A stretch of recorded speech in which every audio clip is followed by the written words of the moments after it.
Okay, so let's talk about house number one. Yes. So I love this home. This was great. And what do you call that style? I think you were saying it was like, I don't even know what you call it. So that's a Texas prairie style Prairie, home. that's right. It was a prairie style home. Right. So a lot of big overhangs. You know, I have to think about the heat here, the sun that we have in Texas. I mean, we have sunlight, or days with no clouds. So full on sun. I think somewhere around 250 days a year. So that's a lot. And so back, in fact, that house had single pane glass. So if direct sunlight hits that single pane glass, it acts like an atrium in the house. It will heat that house up. So what they did was they made these big overhangs so that no direct sunlight would hit those windows. I see, okay. Yeah, so that's kind of why that house looks like that. And lots of windows though, which gave a lot of light inside, but they really needed to protect those windows from the sunlight, direct sunlight. Right, and that home was built in 1914, right? Yes. So they didn't have carrier or train or central air. There was no air conditioning. It didn't exist, right? It was, open the doors and let the wind blow through. Is really what you had. And that address again was 305 Smith Street in Grapevine. That home was, listed for $925,000, just a little bit over. I think it was about 2,400 square feet, 3-bedroom, 4-bath. And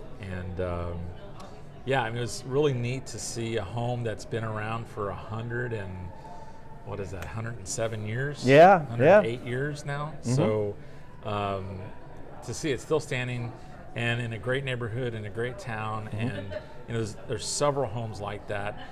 Maybe not quite that old, but in that era, and in the early 1900s that were built. Like we talked about, this city was really kind of started in the mid 1800s. 1843 was what they say that this area kind of got established. So it's kind of like an old timey Western town, right? I mean that's at least what they have presented on the main street. But I guess that's kind of what it always does look like, right? Yeah, and this town has the train station here. So this was a train depot many years ago, and they'd pick up, I'm sure, cattle. They would pick up all kinds of grains and things that they were growing around here. And the town is called Grapevine. So there's lots of wineries here. Yeah, Texas wine. Right, we have Texas wine.